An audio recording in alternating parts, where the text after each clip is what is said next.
Welcome to Medicine, Motherhood, and Missions, the podcast where real life meets big dreams. I'm Johanna, your host, and every episode will dive into inspiring stories from PAs, doctors, and professionals who are also dreamers and mission-driven changemakers. From the hospital halls to the hearts of our homes, and even into communities across the world, we'll laugh, learn, and uncover the challenges, triumphs, and everything in between as we see life through each other's perspectives. Looking for more joy and balance in your career? Don't miss our free guide, How to Be a Fulfilled Provider. Your quick boost of encouragement with tips to help you thrive while juggling all your hats you wear. And if you've got little dreamers at home, check out Little Evie's Big Dreams on Amazon. These stories are meant to spark imagination, courage, and kindness, perfect for bedtime or anytime. Follow along as Evie, a little Sri Lankan girl, brings joy and creativity to her community while daring to dream big. This podcast is also brought to you with love by the Ephraim Foundation International, because empowering children and families in rural Sri Lanka isn't just charity, it's continuing a legacy of hope and creating futures full of possibilities. So grab your cup of coffee or tea, settle in, and get ready for uplifting conversations that will leave you inspired and equipped to make a greater impact. Let's jump in. Welcome back to Medicine, Motherhood, and Missions, the podcast for women who are called to heal, called to nurture, and called to go. I'm so glad you're here today. Colossians 3:23 says, "Whatever you do, work at it with all your heart, as working for the Lord, not for human masters." That verse sounds simple until you're post-call, running on 3 hours of sleep, trying to be present for your kids, and wondering if any of it is actually making a difference for the kingdom. Here's what I know about women in this community. You are leaders, not just in title, but in the truest sense of the word. And great leaders aren't the ones who never face destruction. They're the ones who have a vision so strong, so anchored in God, that it carries them through the destruction. They stop looking at the pain and they start looking up. That's exactly what today's conversation is about. My guest is Dr. Ashley Tauriac, a physician, speaker, and author who has spent over a decade studying and teaching of the intersection of faith and professional life. She trained at Vanderbilt, survived bacterial meningitis during her medical journey, has served as a pediatrician, led international medical mission trips, and currently works with newborns and teaches at Vanderbilt Medical School. Her book, In Between the Lines of Faith and Work, is an honest, practical, and deeply encouraging read for anyone learning to find beauty in the mundane, rest in God in the middle of the grind, and carry their faith into every corner of their calling, the clinic, the home, and the mission field. Dr. Tauriac, welcome to Medicine, Motherhood, and Missions. Thank you so much for joining me today. Thank you. Thanks for having me. Thanks for the great introduction, too. Yeah, I used some of the words from your book, some of the phrases that you write about, and I feel that's so powerful, and I hope everyone does take the time to read the book. But in the meantime, we can get a snippet of her journey, your journey, and tell us, first of all, the book follows your journey as a medical student to physician. What made you decide to put that story into writing, and who did you hope most would read it?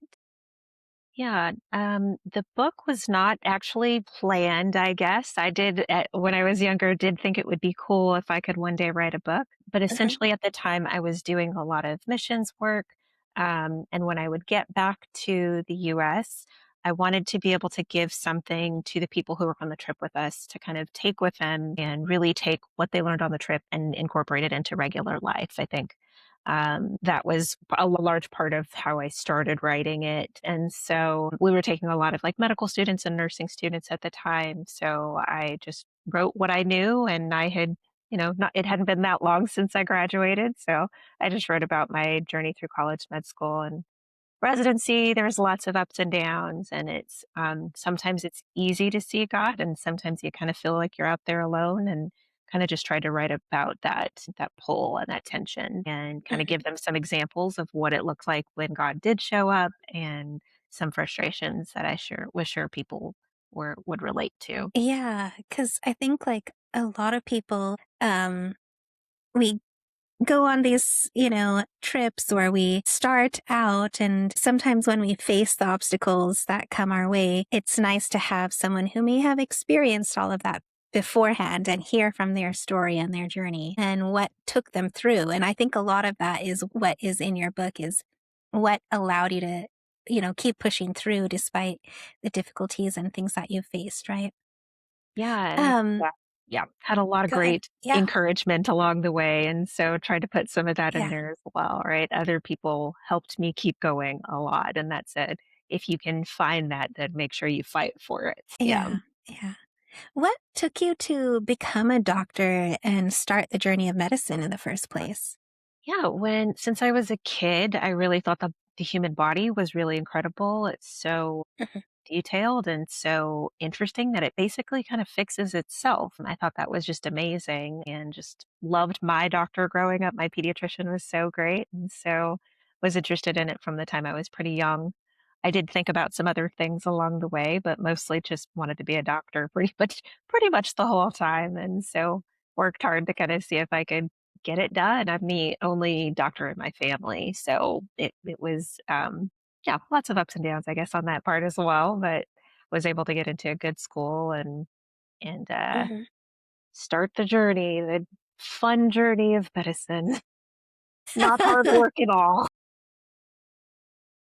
That's funny because I heard some reel today that popped up, and MD, he's, I guess, just finished training or something. And he's like, I've heard people say they make medical school like way too hard, or not many people are wanting to become physicians, or not many people are getting into the programs, and we have a physician shortage. And then he goes on to list like all the difficulties and all the things that it takes to even get to the first step and the second step, and, get through. And the process is hard, and it's hard for a reason, right?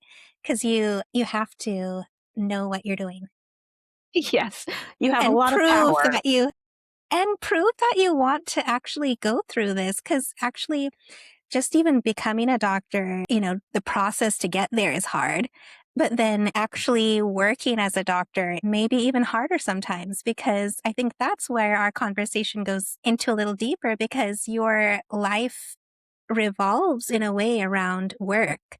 And it's kind of like, how do we fit everything else, the other spokes on the wheel, to fit the career in a way sometimes, right? And I mean, going into a little bit of the beginning of your difficulties with facing the bacterial meningitis when you were training at Vanderbilt, tell us a little bit about that season in your life, and what was it like going through in your mind spiritually as well as professionally?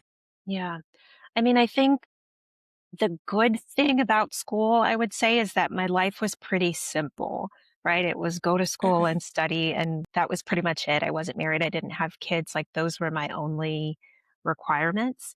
And I think the problem with meningitis was it added on like 50 other things I had to start to juggle. And so, yes, it did feel like just a lot was going on. But essentially, the week of graduation from med school, I thought I had a bad cold. I just had a cough and kept not feeling good and was just going about all of our parties and things like that. And it just got worse and worse. And 4 days, I guess, after graduation, ended up missing an appointment I was supposed to be at, and finally took myself to the hospital and was like, I don't know what's wrong with me, but something's not right here. Got this Yeah, horrible headache, and I don't usually sleep through appointments. Something's wrong.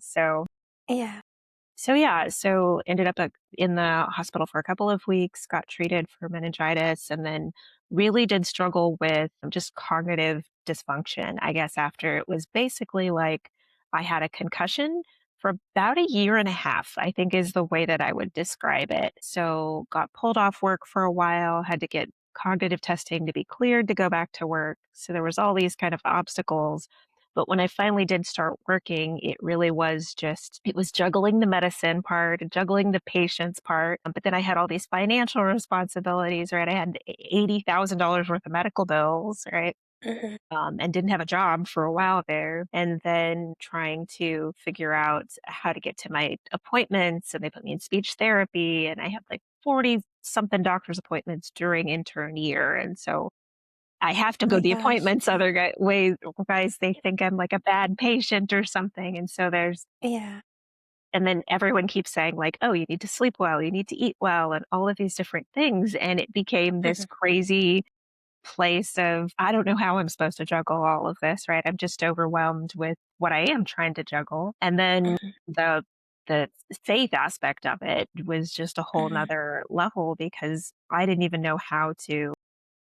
I didn't know. I was still kind of angry at God, right? Like, I think I'd been a mhm, faithful Christian my whole life. And like, what was this random, punishment that I was going through? Like, did I do something wrong? Like, why did God not want me to be a doctor? Like, mhm. why was this so difficult? And why did I get another frustration added on top of something that was already difficult? And so, yeah, I think a lot of, I don't know that it was ever done well, like juggling all of these different things. I guess it's just, um, I was able to see it clearly for the first time when people are like, life is complicated and being an adult and blah, blah, blah, blah. Like, yeah, it really, it really is trying to juggle anything.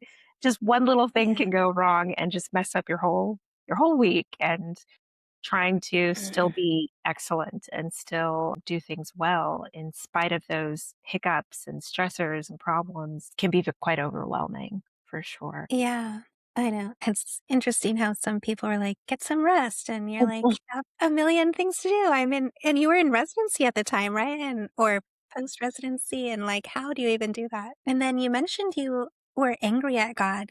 Can you expand a little bit about that? Can in your faith journey a little bit? Like, how did that Yeah. impact? Yeah. I mean, I think when I very first got out of the hospital, I was fine. I was like, oh, trials come to make you strong and throwing all these like Christianese things out. But when I got pulled off work and then was actually looking at what if I can't ever finish this job? Like, what if I can't ever work Mhm, as a doctor? That's when I really started getting frustrated and more angry at God.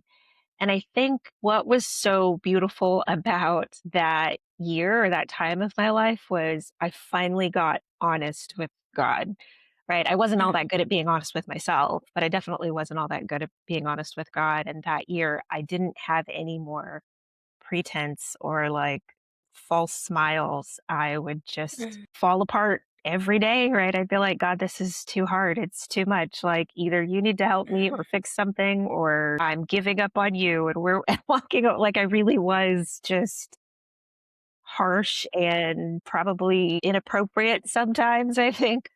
Even though in my life, like with relationships with other people, when I would fall apart like mhm, that, people were getting tired of me. They were tired of me complaining all the time and tired of me being upset or crying, but God never did.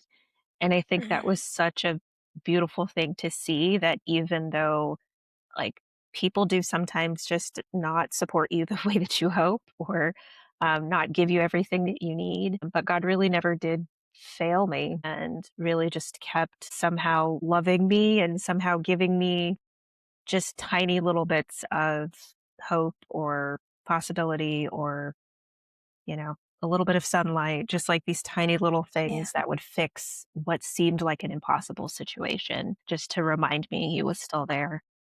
And that I think was the biggest thing that I needed to learn, that it wasn't about me being perfect, but about me just being honest and trusting God.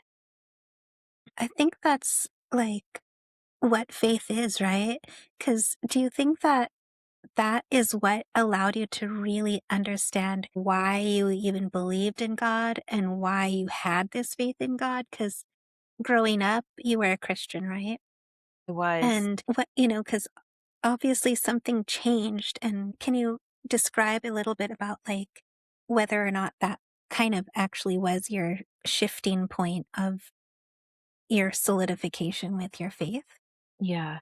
I mean, I guess I had been through a couple of things that were frustrating over the years as a kid, but never Mhm, something that was so complicated and so long, right? It wasn't like I had mhm, meningitis one day and the next day everything was fine. It was, it's a life sentence. You might have brain damage for the next 10 years, is what I was told. And so it really became more of like actually having to trust God like every day, I think became much more real to me. Sometimes when I was younger, going to church once really would last several days or several weeks or what have you. That like encouragement was kind of all I needed to get through the level of work I was doing or the level of faith I was walking out. But when I got sick, it became I need God every hour. It really came to a whole nother level of me praying and me spending time with God and it wasn't hours on end. It was 3 seconds. God, I need your help, right? Like that was it.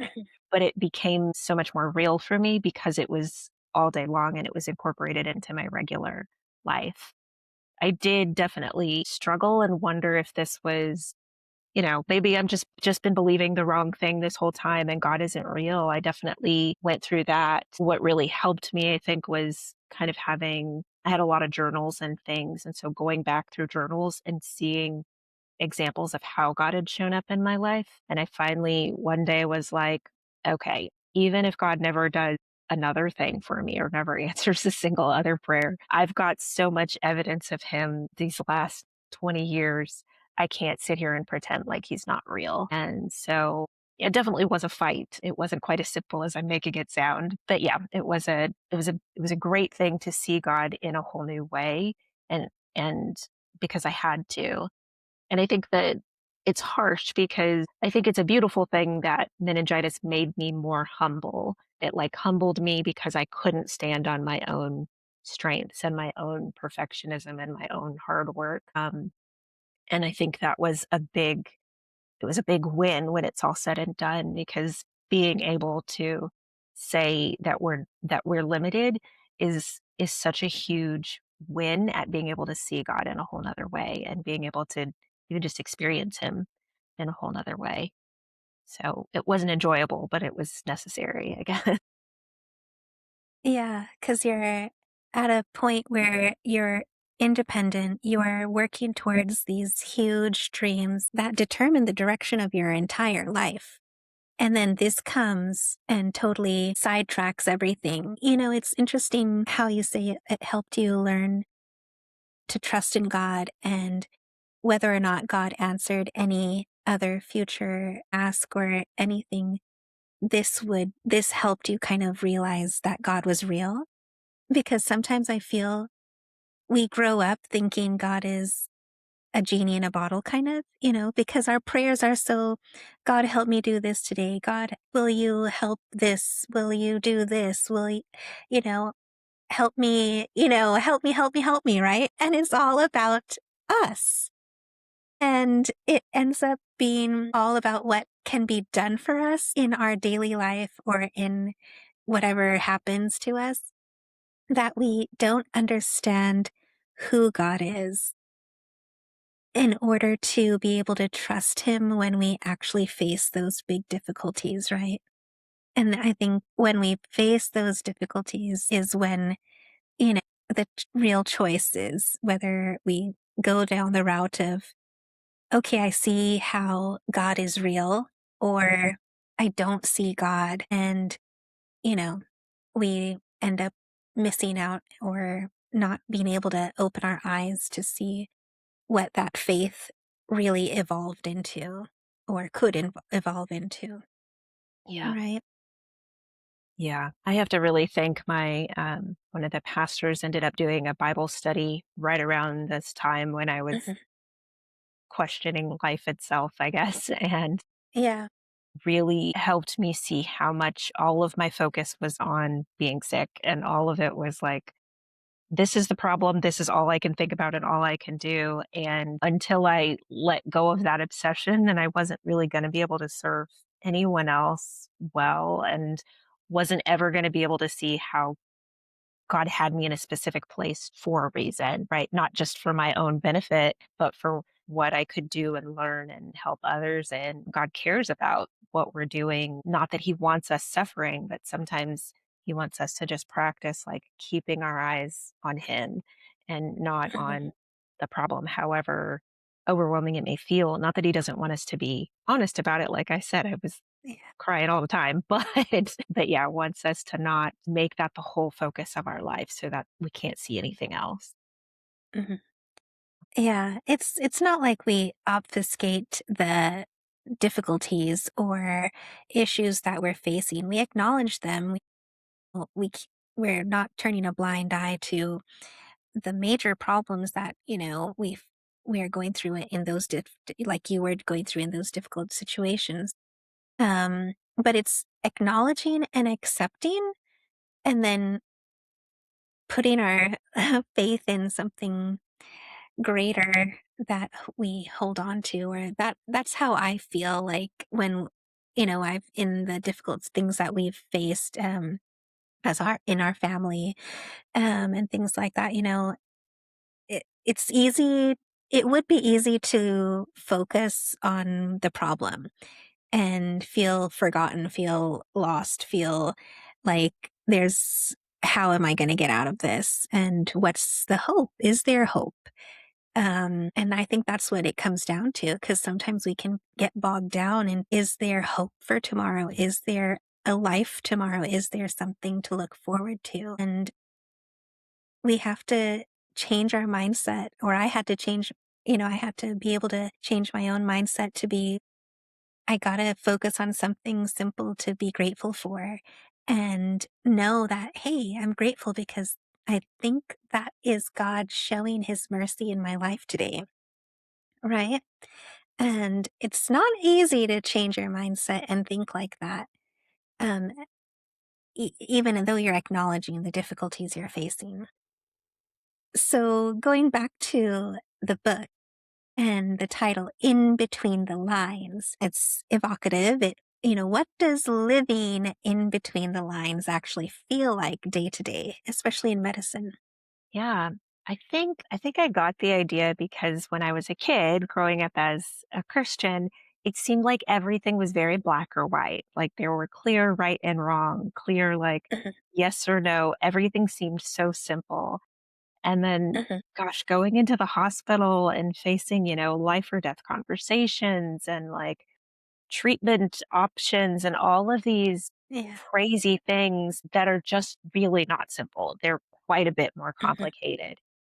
And what it seemed like a lot, especially in medical school, was that you picked one or the other. You either picked your faith or you picked science and medicine. Like they were two mhm, on complete opposite spectrums and they didn't go together at all.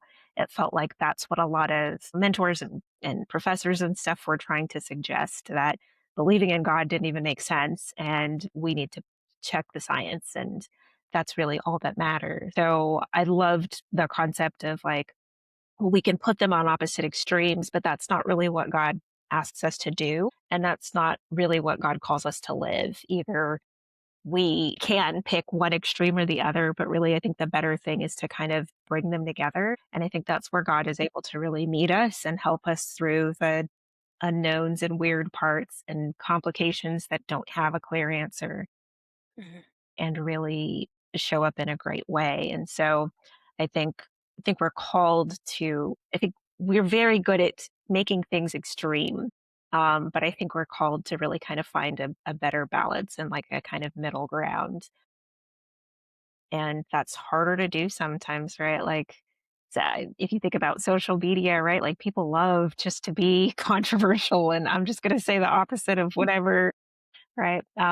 It's kind of like Yeah. the thing now, but I think sometimes God asks us to stand for something a little bit different, and that's kind of what He was showing me through my journey. So, I thought that would be a great way to put it, in between the lines of faith and work. Yeah, because you talk about, yeah, as you said, choice between being an excellent Christian or an excellent physician, and you're kind of navigating that tension.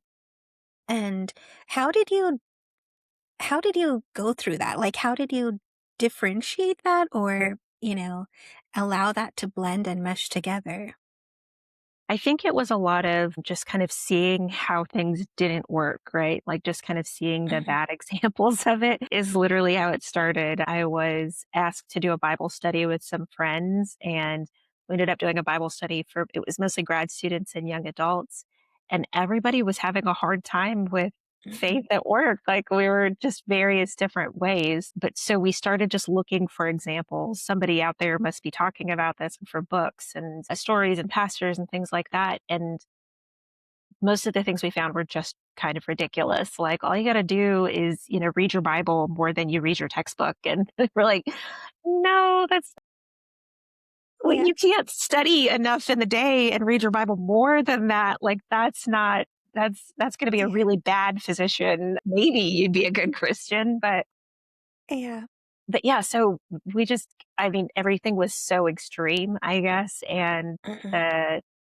the few testimonies that we did find where people, either in our church or what have you, were incorporating God into their workplace and incorporating God into their studies and stuff, they were never that extreme. They were really just Mhm. small examples of how they just, you know, over time asked God in more and more, invited God in more and more to a place where far too often we don't even expect him to want to be. So that, I think, was the key, right? Not like trying to spend more hours at church or what have you, but really Mhm. trying to invite God into whatever I was doing at the time.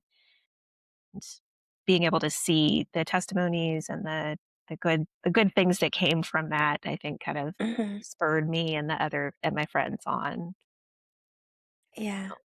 Yeah, I think, we tend to compartmentalize our faith in certain aspects of our life or, church on Sunday or Bible study or whatever. And then during the week, we're just medicine or work or whatever. But, you mentioned you met some mentors and examples who lived out their faith somehow.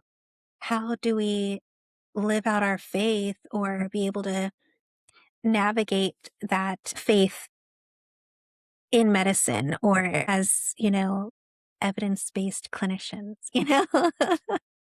Yeah, fair enough. Yeah, I mean, I think it looks a little bit different for everyone. Just like if Mhm, I say this person is a really good doctor, that actually means different things. Like, sometimes it means the mhm, person is really good at one-on-one discussions and has like this great personality.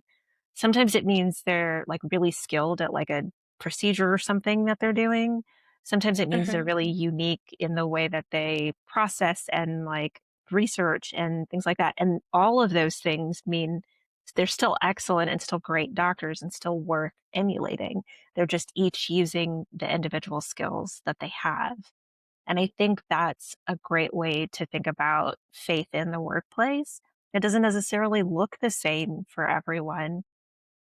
Part mhm, of it is God being able to just help you with what he's already gifted you to do.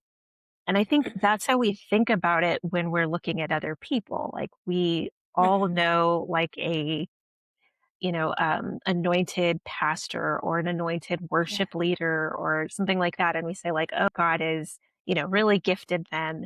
And yes, they have this ability, this excellence that they bring. And then mhm, there's this other part that God adds on top that kind of just will change an entire meeting or service, right? mhm. And so Yeah, that, I think, would be the win of being able to see God in our workplace, that yeah, we bring this gift that's, not quite perfect, but is the best that I've got to offer. And God puts something else on top of it. And through that is able to really change lives and create new opportunities and new movement and hopefully new ideas and innovations and, yeah, movements within medicine or within the healthcare system and all kinds of things. But I think when we expect it just looks like someone, yeah, I don't know, bringing cupcakes with cross-covered sprinkles on them and define that as faith at work, then we've kind of lost what God is yeah, truly capable of, right? yeah, yeah. I think, like, for me, I mean, we go to work where it's finding those moments when, like, for example, I was seeing a patient one day and she was sitting there. I'd never met her before. I just went in to check on her and she started telling me about how I'm so healthy and it, yet I'm old. And that's such a scary place to be. And I was so confused. I was like, what does this mean? You're so healthy, yet you're old and you're stuck here. What does that mean? Um, because I was like, there is some health issues there. And then as she started talking, she was like, I, I had to give up my house. My family sold my house. My family sold my car. And now I'm in this, assisted living facility. Everything my husband and I worked for is gone.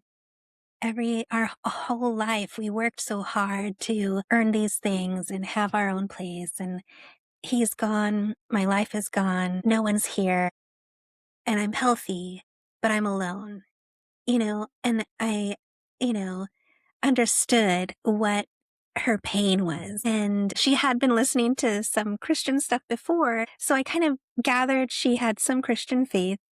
So for me, because she had already had that like open door of having a Christian channel on her TV, I was like, hey, are you a Christian? Can I pray for you?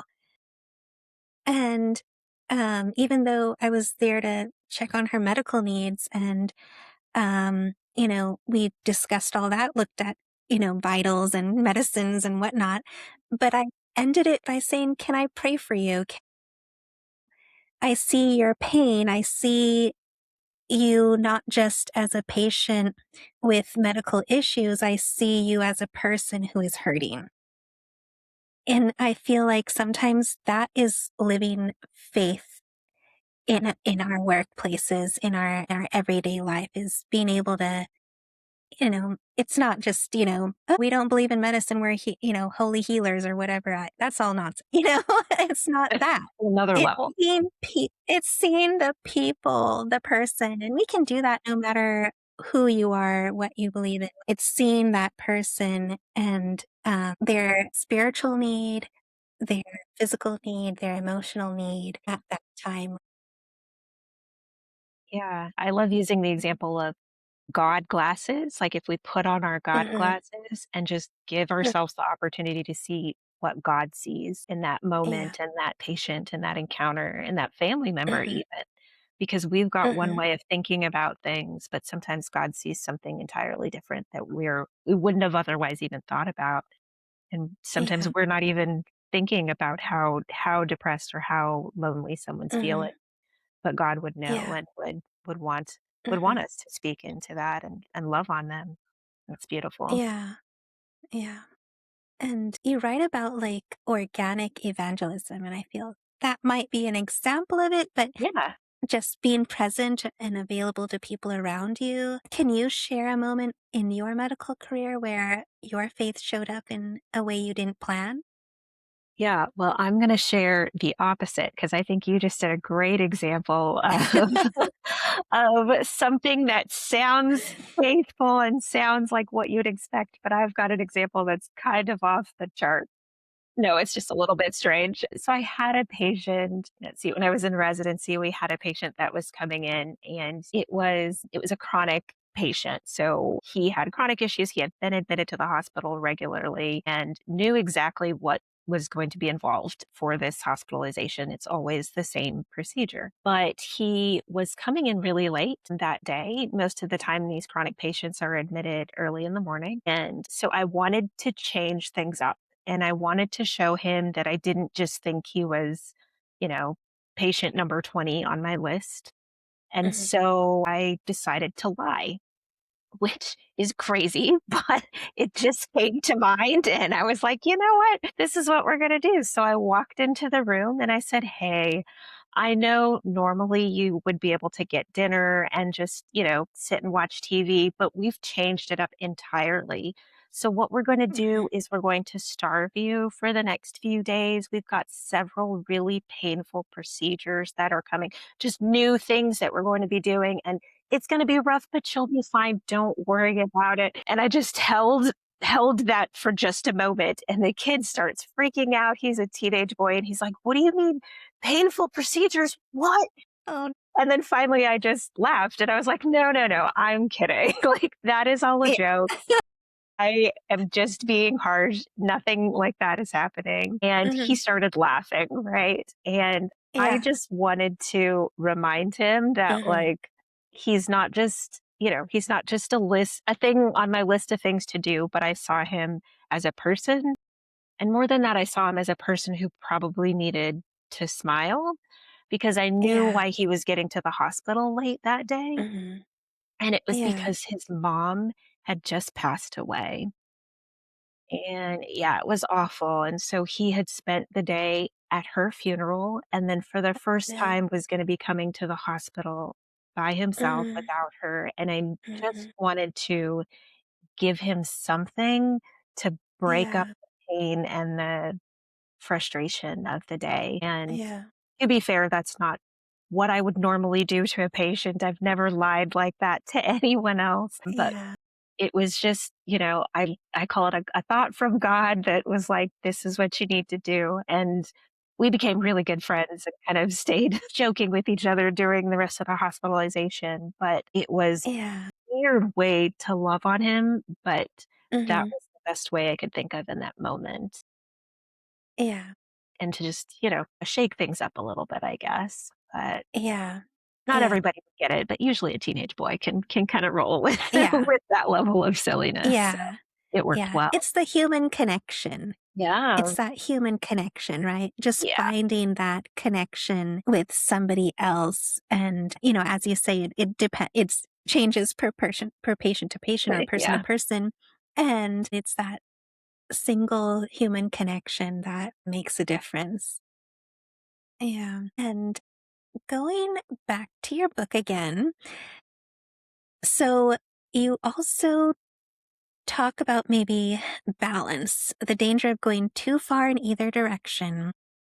And what extremes do you see physician women failing or falling into that most often? It's so easy to get into extremes, especially in medicine, Mhm. because we're so many places we fail ourselves, right? We're so good at caring Mhm. for patients and have this is the plan and this is the sleep schedule and this is the eating schedule. We have this plan for patients and then don't even remotely go do any of that for ourselves. Like we're on some other level that doesn't need regular life things. So it's really easy to I think push yourself into an extreme on just basic health things. Really, also just trying to prove ourselves in medicine, right? I Mhm. think the number of times in the last few years that I walked into a room, introduced myself as the doctor, and then was immediately called the nurse was Mhm. just quite incredible, right? Yeah. So constantly trying to prove ourselves and make sure that we're respected and heard and listened Mhm. to. And sometimes we kind of push farther than we really need to in order to get those points across and make sure that people don't ignore us or don't, uh, yeah. Yeah. Yeah. And then the other thing I kept thinking about when I was reading that question from you was the Proverbs 31 woman. I think that Mhm. was always such an overwhelming passage to me, right? Like she's literally Mhm. like perfect on every level and just Mhm. I don't know. I mean, it's great to have something to aim for, but that doesn't seem remotely Mhm. attainable in any way, shape, or form. And Yeah. so I don't know. So we can push ourselves to these extremes, even just from a Christian perspective, being like, and now I Mhm. need to go serve over here, and now I need to go read my Mhm. Bible more, and now I need to go do this more. And so I'd say it's not hard, I think, to push ourselves into extremes. And Mhm. part of what's helped me is I really have to pull myself back from works mentality, right? Like it's so Mhm. easy to be like, if I do this, then I get this, or if I work harder, then things go better. And I think Yeah. remembering that, one, God is a God of miracles and Mhm. it's not that hard for him. He can Yeah. restore things that we thought were lost or fix things that seem impossible. Yeah. And then just remembering that God sees what we do give and Mhm. is blessed and loves that, right? Like he's not demanding that we be perfect. He's Yeah. is calling us to another level if we'll, trust that he has good things in mind for us even through all the hard expectations. So yeah, Yeah. that's kind of all over the place, but those are the things that were kind of on the top of my mind. Yeah, yeah. Because, I mean, first of all, burnout comes to mind when we push ourselves to extremes. And it's interesting because we can get so focused on trying to prove ourselves, and do everything and be everything, and then end up failing because we're just so burned out. And it's so interesting that you pointed out that as Christians, we can do that too, because that is so true. Because I feel like sometimes as Christians, you're like, we have to be perfect because we have a perfect faith, or our faith is supposed to be perfected in us. What does that even mean? It's not about ourselves that is, perfect, and our lives are going to be perfect and we can't face anything difficult. We can't, just even if we acknowledge the difficulties in our life, oh, that's not good because we're not having faith. We're not, expounding on our faith because we're using our words to describe that we're having difficulties, right? I mean, that sometimes can happen, but it's not about that. It's finding rest and being able to rest in Christ, especially as, Christians. We forget about that abiding in him and resting in him. And it's okay to say no. It's okay to acknowledge our difficulties because we need to in order to accept them, to take responsibility and not just blame the devil or blame, the enemy sometimes if something is not going right in our life. And then we lose out on, the mindset changes, the life that we can live if we're not making the appropriate changes in our lives to live better and be healthy. Right. So, Reasonable. Yeah. yeah, Yeah, I mean, yeah. I think when I got sick, I got a lot of that. Some Christians were very understanding and others were Mhm. like, "Why aren't you happy? The joy of the Lord is your strength." And I'm like, "No, Right. I'm suffering and that's just where I Yeah. honestly am." But it was hard Mhm. to even let myself get there, right? Because it didn't seem Christian enough. Right. It didn't seem faithful enough. Mhm. But thankfully, like I said, God respected the fact that I am not him and that I do have emotions Yeah, and I do get exactly. frustrated. And God's not afraid of our failures or our Mhm. disappointments or our bad Yeah. days. Yeah. He's there for us in the good and the bad. He'll never leave us nor forsake us when we go through those things. That's life. But we have a hope, and we can only see that hope if we, are able to find those moments of gratitude towards his faithfulness, not our faithfulness, which is not always perfect. I mean, there's a level of, are meeting him, and doing, but it's not all about work. Yeah. It's trust. Yeah. Yeah. Very much a partnership because we do have to Mhm. bring our best, but what we bring Yeah. is not perfect. But when Mhm. you mix it with what God is bringing, then it is perfect. And Yeah. remembering that partnership is so key that it's not all on our Yeah. shoulders. Exactly. Exactly. Yeah. And so tell us a little bit about, I wanted to jump around here to the missions because I don't want to miss out on some of those experiences. Sometimes it's like this extra thing, or sometimes we feel like, are we really doing anything worthwhile going on a missions trip? What has your experience with missions been like, and what has it added to your life? What do you feel like it is doing for the people you go and minister to or work with? Yeah, missions was a lot. I think, yeah, it's all the extremes again, I guess. But yeah, when I finished residency, I was quite tired and went to my pastor and said, "Okay, I'm a doctor. I did that. I'm done.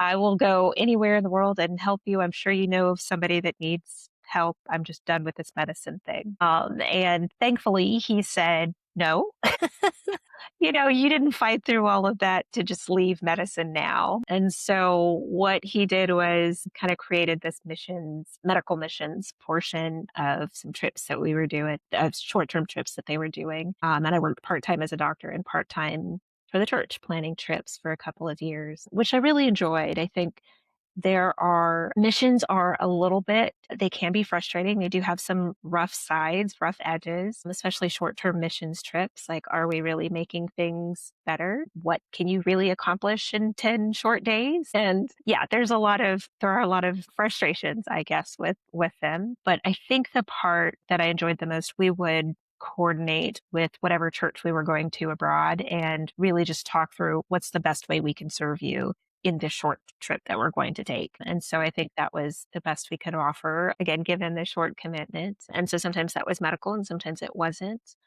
But I think what was most helpful for me to start with was just being on a trip and being reminded, really what it reminded me was that God saw me. I think when I'm in the United States, sometimes I feel like some kind of weird freak because I have all these interests that don't really make sense. But when you get me on a mission trip, suddenly I'm like the person that you needed for everything. And so somebody on the team gets sick and I'm like, oh, it's so cool. I'm a doctor. And they're like, well, we had this person that was supposed to speak and they're out. It's like, oh, fine, I can speak. I've got you. And oh, the worship pastor is out sick. We need somebody else to sing. And I'm like, oh, no problems. I can come help you. And so it really was a funny thing, but I think it was so encouraging to me to be like, Mhm. okay, so God really can bring all of my gifts together in one place, right? Like I wasn't created to be weird. Like God really did have a plan for this. Mhm. And so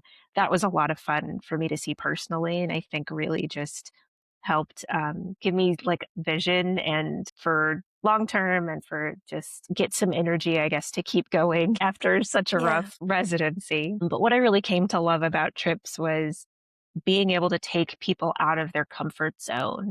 And so we would start Mhm. taking a bunch of medical students and nursing students. And when you get people out of their comfort zone, they tend to be a little bit more receptive to God and a little bit more humble. And so I think it would really push people's faith in a lot of ways. We would, kind of have the medical component of the trip. And then we also made everybody on the trip do evangelism. Like they'd go down to a college and ask people about if they believed in God and different things like that. And so it was a great way to see God move in Yeah. both aspects of life and really kind of challenge Yeah. people to think a little bit differently about what care and what faith can look like.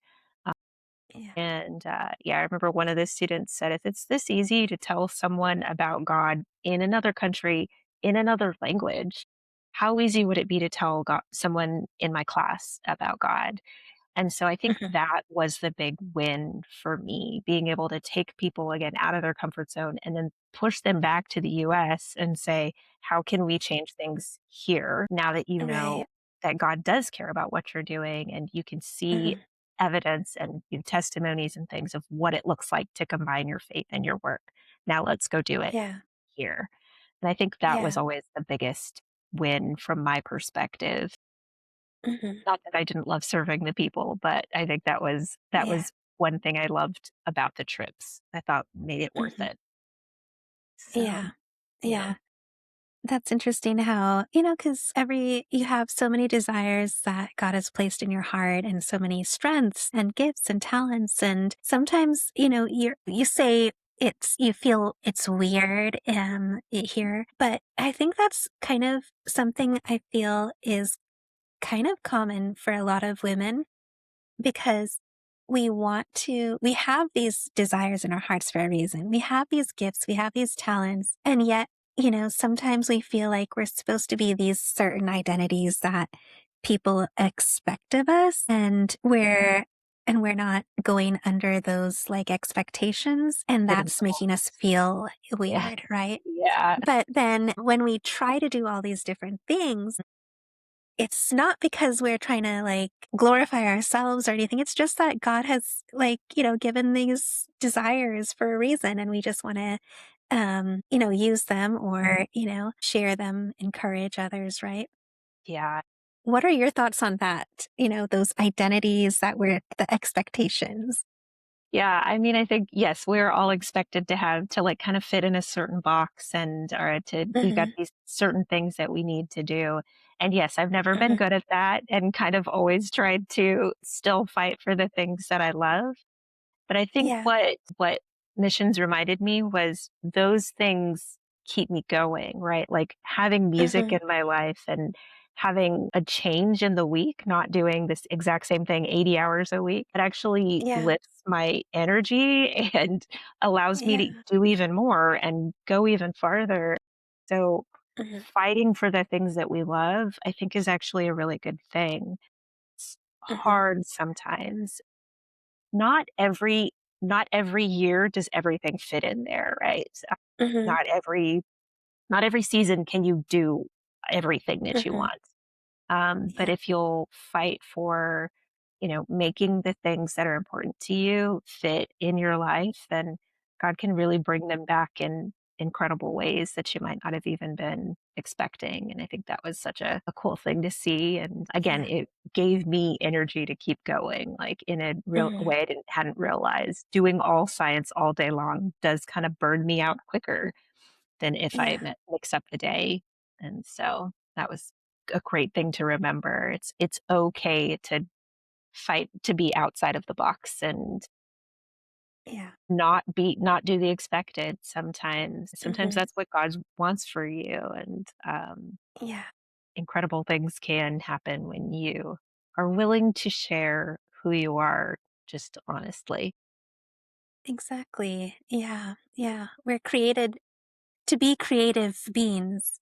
And I think that creativity of God as we see in nature and the world around us, the earth, the universe, the, galaxies. There's so much creativity all around us. And obviously, each and every one of us is made to be creative in different ways. It may be artistic or it may be scientific, it may be technical. There's so many different avenues for that creativity to shine through. But I think we need that outlet sometimes in Yeah, order to be better at whatever else we're doing. for sure. Yeah.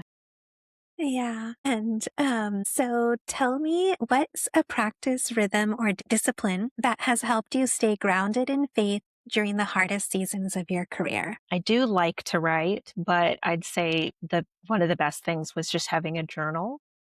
Mhm, And so that I think kept me really grounded. It was, like I said, it was me practicing honesty. So sometimes when I go back and look at it, I'm like, I was quite depressed that day, wasn't I? It's interesting to see sometimes, mhm.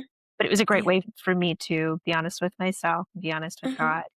And then I would also just share, if something helpful or something good came up that day. If someone prayed for me, I would, write that down. And so um, I can go back and look at it on bad days or on days when it just seems like, I don't know, God is just a little bit too quiet and I kind of wonder where he went or something like that. It's good to have something to yeah. look back at and be able to remind myself like, oh no, these are the times that I've seen him and these are the examples of what he's done for me, not alone. So yeah, so I love having a journal and I think it was super easy during like training. It wasn't usually a daily thing, but I would make an effort Mhm. to do it 2 or 3 times a week.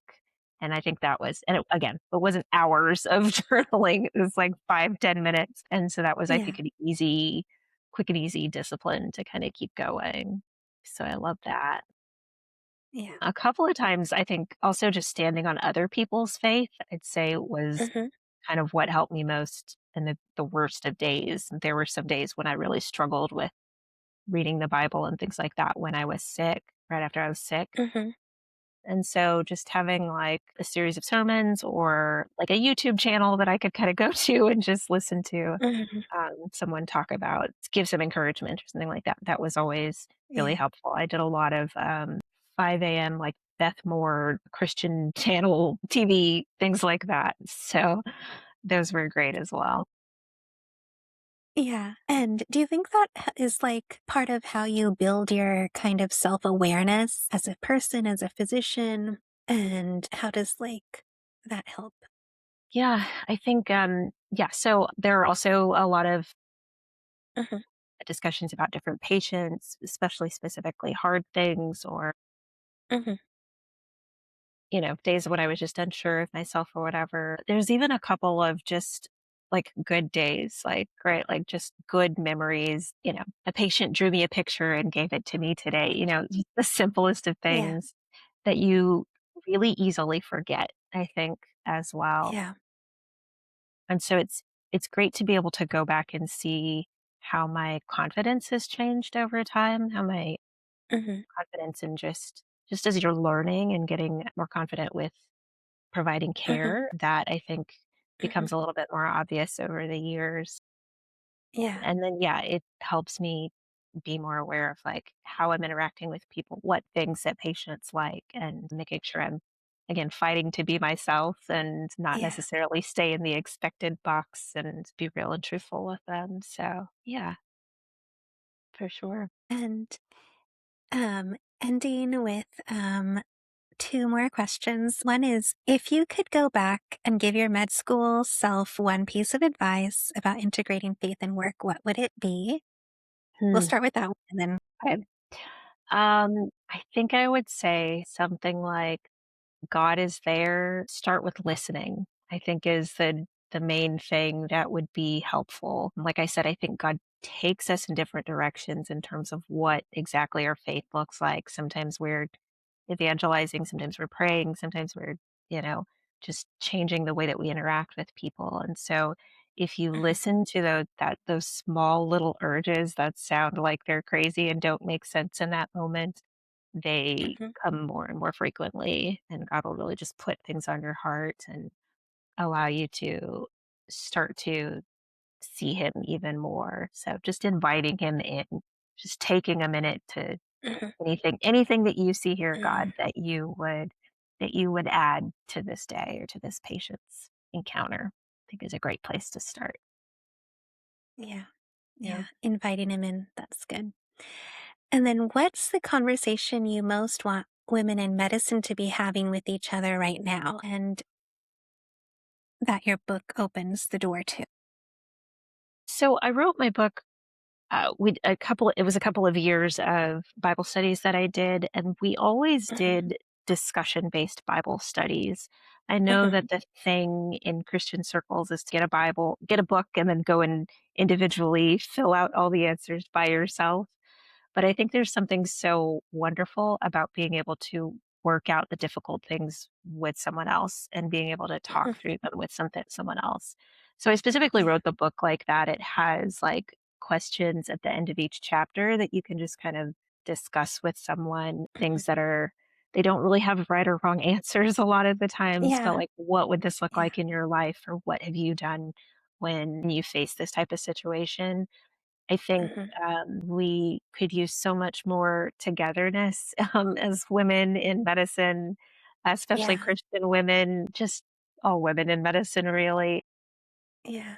It's easy to work so hard that you just plain don't have time for anything Mhm. else. You've got your family and you've got this and you've got these Yeah. expectations, but really fighting to really connect with each other better, I think is Mhm. such a great thing and can Yeah. help encourage you and help refresh you in an amazing way, and even just give you Yeah. ideas of how to incorporate your faith and how to see God better, even in those hard Yeah. places. Yeah. Yeah. In your book, it definitely has the discussion questions and areas where you can talk and, together work through the thought processes that reading the book would bring to mind. So tell us again your website and where people can find you. Yeah, it's ashleytauriac.com. Tauriac's kind of hard, Tauriac, but I'm out there. And then, or you can follow me on social media under that name as well. Um, And I'll yeah, have all the links and everything in the show notes for people to click and easily get to. so But I really enjoyed the conversation, Ashley, and I really thanks. appreciate Yeah. your time. And thank you so much. Thank you for having me. This was wonderful. Yeah. And Dr. Tauriac, thank you again. Thank you for showing us what it looks like to lead with vision, to let your faith work at work, and to find God's fingerprints even in the most ordinary, exhausting, in-between moments of this life. I want to leave our listeners today with Philippians 4:13. I can do all things through Christ who strengthens me. Not some things, not the easy things, all things. The 3 a.m. pages, the hard diagnosis, the mom guilt, the mission field, the in-between field, seasons, all of it, through Him. Friend, if you are in a season of pain right now, if anything in your life feels heavy, if medicine, motherhood, mission feels far away, I want to gently remind you of something we talked about today. You don't have to stay focused on the pain. As Dr. Ashley said in her book, you can look up. That's not denial, that's leadership, that's faith. Great leaders aren't built into the early, easy seasons. They're forged in the fire, sustained by a vision that is bigger than the moment they're standing in. And sometimes that vision looks like one more patient, one more bedtime story, one more trip, one more act of faithfulness in the beautiful, unglamorous, God-soaked mundane. Rest in Him, lead from that place, and remember, the mission field isn't just overseas. It's the hallway, it's the carpool line, it's the grocery store, it's wherever He has placed you today. If today's episode stirred something in you, grab Dr. Tauriac's book, In Between the Lines of Faith and Work. Links are in the show notes, and if this blessed you, please share it with another woman today who needs it.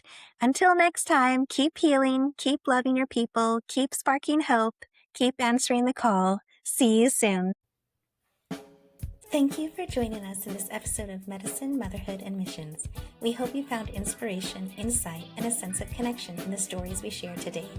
If you enjoyed today's episode, be sure to subscribe and leave us a review. Your feedback helps us reach more listeners like you. Follow us on Instagram for updates, free downloads, and join a community of like-minded individuals passionate about making a difference through medicine, motherhood, and mission work. Remember, you're not alone in this journey. Until next time, keep sparking hope, keep healing, keep nurturing, and keep making a difference. This is Johanna signing off from Medicine, Motherhood, and Missions. The medical opinions expressed on this podcast are for informational purposes only and should not be considered as medical advice. Always consult a licensed healthcare provider for personal medical concerns or questions. The views expressed by guests are their own and do not necessarily reflect those of